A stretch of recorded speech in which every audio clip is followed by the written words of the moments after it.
سلام، عادل اکبری هستم. تو این آموزش میخوام بهتون یاد بدم که چطور با بطری نوشابه یا آب معدنی آویز برای گلدوناتون درست کنید که با یک کم البته خلاقیت، ولی من تو این آموزش این کار انجام ندادم، ولی خب میشه انجام داد.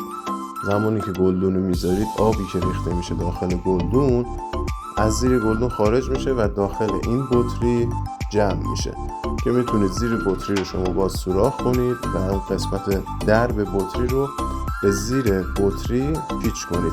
زمانی که به گلدونتون آب میدین و آب زیر گلدون جمع میشه، درب بطری رو میچرخونید، باز میکنید و آب به راحتی خارج میشه. تا آخر ویدیو با همراه باشید. اگر این ویدیو رو دوست داشتید، لایک و کامنت یادتون نره.